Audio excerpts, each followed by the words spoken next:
No? I preferred a little warmer though.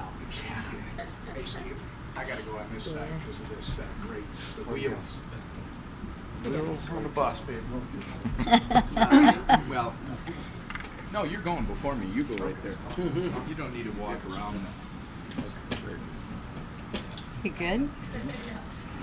It's really. Well, good morning, everybody. This week is National Police Week, and the House Republicans are making something very, very clear. We back the blue. Not just with words, but with actions. Because while too many Democrats demonize police officers, excuse violent criminals, and side with chaos, Republicans are standing with the men and women who put the badge on and walk towards danger every single day. And this week, we're bringing bills to the floor to support law enforcement and actually help keep your communities safe. Let's remember what this week is really about. It's about people. It's about families. And it's about heroes like Deputy Sheriff Brad Reckling from my district, my hometown. Deputy Reckling from my hometown in Michigan, Romeo, Michigan, was a 9-year veteran of Oakland County. In 2024, Officer Reckling was ambushed and murdered in the line of duty, leaving behind a wife and 3 young children with 1 more on the way. Deputy Reckling stood between violent criminals and innocent people to do what he loved and make sure that your communities were safer. And he is exactly why we need to continue to back the blue. Earlier this week, I also saw firsthand sacrifices that our police officers and their families make every single day. I had the opportunity to do a ride-along with the Oakland County Sheriff's Office, and I spent time with Deputy Mielke, who has served in law enforcement for more than 20 years. He finally reached a point in his career after 20 years that he could go on days and actually participate and coach in his children's sporting events and be present for his family every single day. We talked about House Republicans' push for no tax on overtime in the working families tax cut. And he told me directly what a difference that has made for not just him, but the other law enforcement agents that he works with and the morale in his department. Because of these officers, they're able to be more supportive and they're able to bring more money home to their families when they put their life on the line every single day. And when they put in extra hours to protect communities, they deserve to keep more of that money. At least that's what Republicans say and think. Because as I say every single week, every single Democrat voted to raise your taxes. Every single Democrat believes that the government is a better steward of your money than Officer Mielke. But here's what stuck with me most from speaking with Officer Mielke. His wife still worries every single day when he puts on that uniform and goes to work. Think about it. After 20 years of service, the fear and uncertainty never fully goes away. And yet, instead of gratitude, too many on the left continue vilifying the very people who stand between us and chaos. These are the men and women who put on the badge and want to keep your community safe, and the left is vilifying them. Our law enforcement officers step into dangerous situations so innocent people don't have to. And they do it knowingly that they may not make it home that evening. We owe it to Deputy Reckling's widow.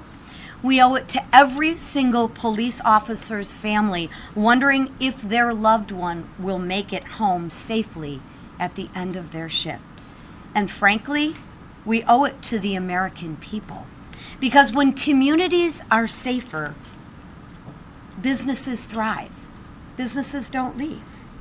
Neighborhoods don't collapse, and neighborhoods thrive when communities are safer. Here's the truth. Public safety matters. Law enforcement matters. Law and order matters. And it's the brave men and women who make law enforcement possible. So this week, House Republicans are proud to honor our law enforcement agents. And we're proud to say we support the men and women in law enforcement, and we back you. With that, I'm honored to turn it over to a man who's worn the badge before, and that is Mike Ezell. Let me get my box out of here. Thank you, Lisa, and Mr. Speaker, Mr. Leader, and Tom for having me today. You know, I wore the badge for over 40 years. I was a sheriff. I was a chief of police. I was a patrolman. I was a man that followed in my dad's own footsteps, and I thank God for the opportunity that I had to live a life of honor as serving the citizens of my county, Jackson County, Mississippi. What I like to remind everybody is that law enforcement officers are the ones that are out there at 2 o'clock in the morning in the middle of a storm or a hurricane or whatever, answering the call while everyone else is at home, nice, safely tucked in their beds. We're the ones that go running into the fire to help the firemen. We're the ones that go running into the homicide shootout where there are very dangerous people there at all times. It's been an honor to serve. I have served in every capacity, being assigned to the FBI's Safe Streets Task Force for many years, dismantling drug cartels, which this Trump administration is fighting on a daily basis, along with the Republican members of Congress. I thank God for the opportunity now to support my fellow brother law enforcement officers as a member of Congress. And I like to say this, help is on the way, guys, and we are here to serve you this year for the rest of our time in Congress. As long as we have the badge, we're going to continue to do what's best for you and your families. I want everybody to remember that this is Police Week. Everybody needs the police. Everybody calls the police at various times. And I'm very thankful to have served my entire life as a law enforcement officer, and I'm very grateful to be here today. And thank you very much. Thank you. I gotta sneak by it. I should have a beeper going on. Thank you, Mike. Thanks for your service, too. From sheriff's deputies in Wright County, Minnesota, to Capitol Police officers right here in Washington, D.C., this National Police Week, we owe a tremendous debt of gratitude to the men and women who keep our communities safe.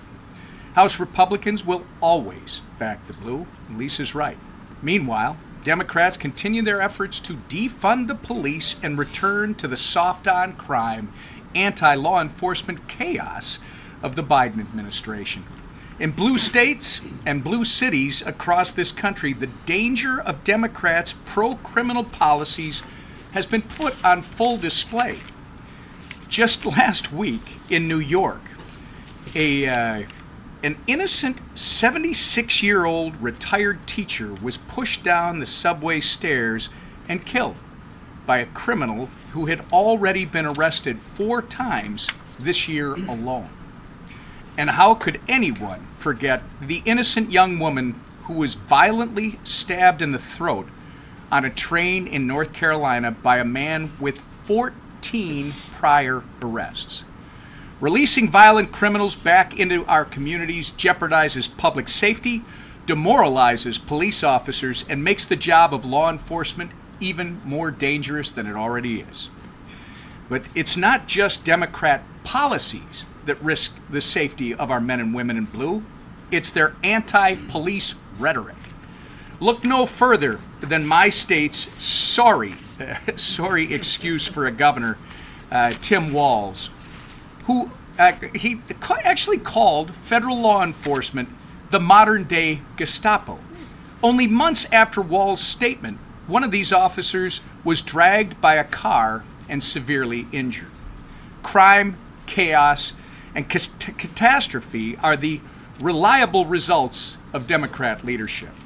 In contrast to this, Republicans are building on our work to support law enforcement and restore safety to our American streets. Under President Trump's law and order agenda, the murder rate has actually dropped to its lowest rate in 125 years. Thanks to no tax on overtime that Lisa was referring to in the Working Families Tax Cuts, officers have more money to support their families. And this week, we're going to vote on more common sense legislation to empower law enforcement and defend the police, not defund them. To all the men and women who wear the uniform every day, who work long hours away from your families, who put your lives on the line for our safety, I think all of us say thank you. 1 week will never be enough to honor your bravery, sacrifice, and your service. And with that, I turn it over to our great leader, Steve Scalise. Watch. Did I? You're good. No, you're good. Thank you, Whip. You know, every week we pay tribute to our men and women in uniform, our law enforcement officers who keep our community safe. But this week is a special week where we all come together as Police Week to pay tribute to especially those law enforcement officers who paid the ultimate price, over 100 last year, that were killed in the line of duty protecting our communities. And Sheriff Ezel said it so eloquently.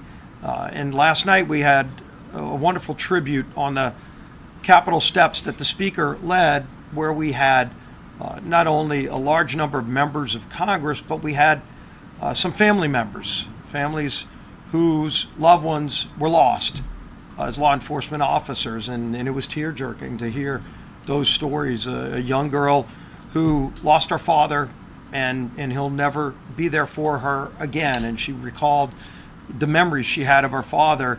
And then, of course, that morning when she heard her mom answering that phone call to find out that her husband had been killed in the line of duty, killed by a repeat offender, as the Whip talked about, happens way too often because the criminal justice system fails all of us in so many ways, but it puts our law enforcement officers at risk too, which is why we need to make sure we get the policy right. I think a lot of you were in the room just a few weeks ago at the White House Correspondents' Dinner. And we hear about it a lot. I've seen it personally. I would not be alive today if not for the bravery of law enforcement officers. But think about it, for everybody who was in the room at the Washington Hilton. We all heard the chaos and nobody really knew what was going on. You knew there was a shooter. You heard the calls. You didn't know if he got in, but he didn't get into the room. And why did he not get into the room? He got through armed, and his intention was to come in and kill the president of the United States and frankly kill everybody else he could that was in that room, but he never got there because law enforcement went to the danger. You saw them doing it right in real time. They ran to the danger when everybody else was running for cover to protect themselves. It was the law enforcement officers that risked their lives. The Secret Service agent that jumped in front of his gun and took the shot. Luckily, he had a bulletproof vest. And he's alive today and recovering. But he was willing to risk his own life so that we could all be safe. And that happens every day. It takes a special kind of person to answer that call. And thank God they do. And so that's why we celebrate them every day, but especially this week. We really pause to remember those who gave their life protecting our communities. We're bringing a number of bills to the floor this week in remembrance of Law Enforcement Week to try to help give more tools to our police officers across the country. We're also bringing a really important resolution by Zach Nunn to pay tribute to law enforcement, thank them for what they do, and also to stand up against these crazy ideas like defund the police. It's still going on today. You know, you saw a major shutdown finally ended 2 weeks ago. The Department of Homeland Security all over the idea that Democrats still want to defund police. You know, whether it's federal law enforcement, local law enforcement, state law enforcement, the titles of the law enforcement officers can change, but the Democrat mantra is the same. They want to defund them at every level, and we will not let it happen. We won't. We're going to always back the blue. It's a shame everybody does it, but we will. And you're going to see that continue to play out this week on the House floor in actual votes. And we'll be watching those votes closely. Really, really appreciate what our men and women in law enforcement do every day to keep our communities safe. God bless them. God bless their families. Speaker of the House, Mike Johnson. Thank you, Mr. Leader and Whip, Conference Chair, and Sheriff Ezel, and thank you for sharing your long record of law enforcement, family legacy for you. That's a great sacrifice and service to the country. Let me start with just a little sad news we received last few days. We lost a former colleague, Bill Posey, Congressman Posey of Florida. And I just want to say a quick word that he was a genuinely good man and a faithful friend, and we were better for having served with him. And our prayers go out to his family, his wife Katie, who was his high school sweetheart, and their children and grandchildren. And it was a great loss. He retired last cycle because he wanted to go home and spend more time with his family. And now in hindsight, I'm really glad he got the opportunity to do that. So we'll miss him. It's been mentioned, and we're talking a lot about National Police Week. We do it every year, and you can't do it enough because this is something we owe to those who walk that thin blue line, as was discussed this morning. And here on Capitol Hill and in communities around the country, Americans are honoring the courage and the dedication and the sacrifice of law enforcement officers, and they well deserve that. Sadly, we'll mourn the men and women who have lost their lives in the line of duty for the safety and protection of our neighbors. And we owe our law enforcement officers everything because they sacrifice everything to stand guard against evil and protect all these communities around our great country. When law enforcement officers put on their uniform and they lace up their boots every morning, they just don't have a guarantee that they're going to return after that last shift. It's very real. The risk is real. And we've heard some of their stories this morning. We heard many last night. It's a story that too many American families know, and their stories come with a reminder of the danger these men and women face every single day. My own life, I know the sacrifice as well. I came from a first responder family, and my dad was severely disabled in the line of duty back in 1984, burned 80% of his body as a firefighter, and lived for 32 years with a severe disability from that event. And so it's the whole family that sacrifices when a man or a woman puts on a badge, puts on that helmet and goes into service. So we don't take it lightly. This year we're going to add 111 names to the National Law Enforcement Memorial, ensuring that their sacrifices are never forgotten. And we were there this morning, Sheriff and I, and some other former law enforcement members who are now serving in Congress. We laid wreaths there. We had a little ceremony, as we do every year. And I was reminded of the staggering statistics, and this is not well known, but the folks who maintain and keep the law enforcement memorial there, when they built that memorial, I know you've all seen it, I'm sure, it has all the names on it. It was erected in 1991, and they thought they would have enough space on all of the stones to last 100 years. I'm very sad to tell you that they've had to add new stones now to a second level of the memorial because we exceeded the space for the names in just that number of years. So there's over 24,700 officers who memorialized there. And as I mentioned, we had 111 for this year alone. And it's just something that we have to keep in mind all the time. You know, one law enforcement death is too many, but we've received welcome news this year, okay? And this is one bright spot. The amount of law enforcement deaths in the line of duty dropped 25% from 2024 to 2025.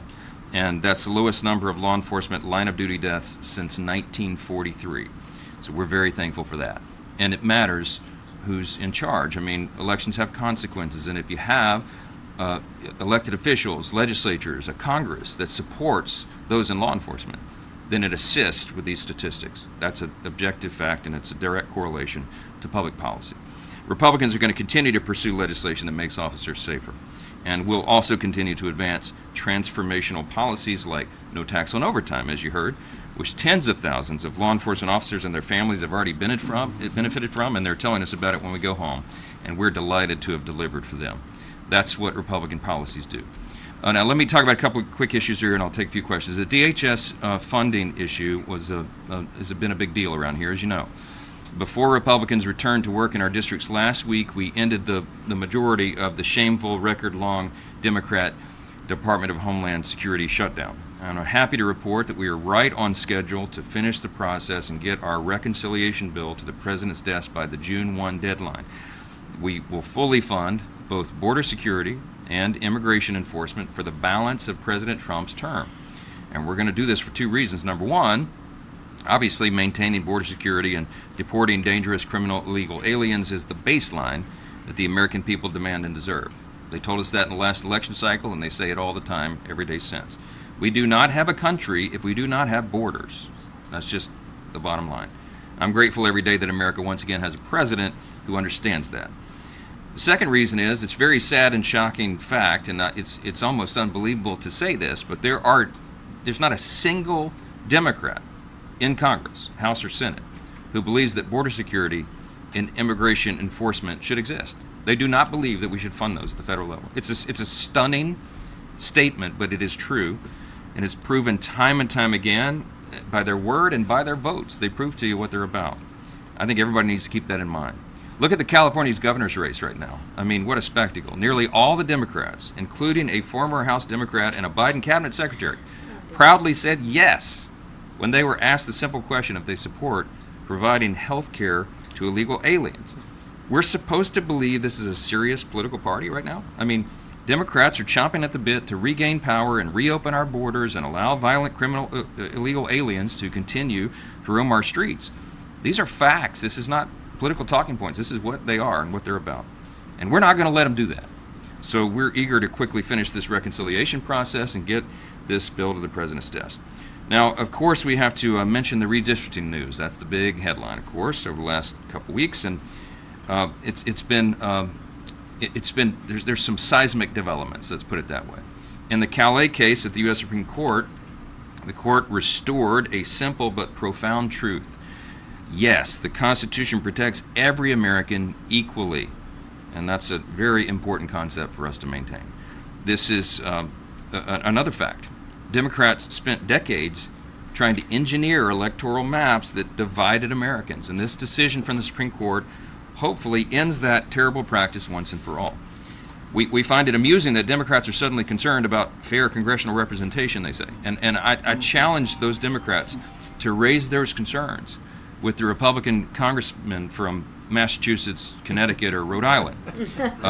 They'll have a hard time doing that, of course, because Democrats have gerrymandered Republicans completely out of those states. And in Virginia last week, the Virginia Supreme Court, of course, affirmed what Republicans believed from the very beginning. We fought hard to win that ballot initiative, and we invested there. But ultimately, we knew that it was a hastily drawn gerrymander that was unconstitutional. It was a power grab. And thankfully, the courts, restoring and upholding the rule of law, did the right thing there. Democrats, by the way, put all their chips in the middle on that one. You saw it. And they burned through countless goodwill with the people of the state of Virginia and elsewhere, Democrats nationwide. They spent more than $65 million, and they even had Barack Obama cutting ads and robocalls, and it wasn't enough because it was such a crazy overreach. And it was all in pursuit of an unconstitutional scheme to dilute the power of Republicans of Virginia, and fortunately the plan failed spectacularly. They got a lot to answer for. Their press conference this week ought to be interesting. Look, this decision doesn't change our posture for 1 minute. Republicans are laser focused. We don't look to the right or the left. We charge straight forward. Election day is less than 6 months out, and we're going to continue advancing policies that make America safer and more prosperous while highlighting the stark contrast between our two parties. And you heard it here this morning. This election is about one simple thing. It's a contrast between common sense, represented by the Republican Party, and crazy. And Democrats have given us yet another great example this last week that when they suggested disbanding the entire Supreme Court in Virginia and making the highest age where you can serve on the bench of the state Supreme Court 54. I mean, it's a joke. Instead of just taking their medicine and acknowledging defeat, they've actually become arsonists. I mean, institutional arsonists. And remember, this is the party that breathlessly tells you that they are for small d democracy. It is the opposite of that. Republicans are for common sense, Democrats are for crazy. And it's as simple as that, and we're going to continue reminding the American people of this every single day. So with that, I'll take a couple questions. Yes, ma'am. Yesterday, the president was asked about whether Americans' financial concerns were motivating him to make a deal with Iran. His response was, I don't think about Americans' financial situations. Do you think that's the right message? Do you think the president should be considering the financial financial toll. I don't know the context in which he made that comment, but I can tell you the president thinks about Americans' financial situations. I talk to him on average twice a day, sometimes 3 or 4 times a day, and we talk about it constantly. He's laser focused on trying to resolve the conflict in Iran, because if we get the Strait of Hormuz, when we get the Strait of Hormuz reopened, that will alleviate a lot of pressure with gas prices and other things in the economy. Now, we've done everything, the Republican Party, under President Trump's leadership, have done everything that we possibly can to reverse the maddening inflation of the Biden years that was at 40-year highs, and all the gross misspending over the last several years to get the economy back humming again. And we've done that in the big, beautiful bill, the Working Families Tax Cut, infused with pro-growth policies. We put in incentives for job creators and entrepreneurs and risk takers, small business owners, to expand and add more jobs, to increase wages. Those things are beginning to happen. We put into place the lowest taxes, the biggest tax cut in American history, to help out hardworking American families. The average American household has over $10,000 more in their pocket because of the policies that we passed. We put into the bill legislation to allow for American energy dominance again, to continue with our permitting reforms, to get all these things going and humming again. And the conflict with Iran has put a little damper on that. Now, as soon as that's resolved, I agree with the Treasury Secretary, I agree with the President, you're going to have an alleviation of the pain at the pump, and you're going to have prices come down overall. And we're very much looking forward to that. As you know, other economic indicators are going very, very well. The jobs numbers, unemployment numbers, the stock market, all these other factors. So as soon as we get gas prices back under control, we alleviate that pain. And I can tell you the President is laser focused on it. He spends a large part of every day working to resolve this. Right now he's in China. The President has laid down a marker that was overdue and very important.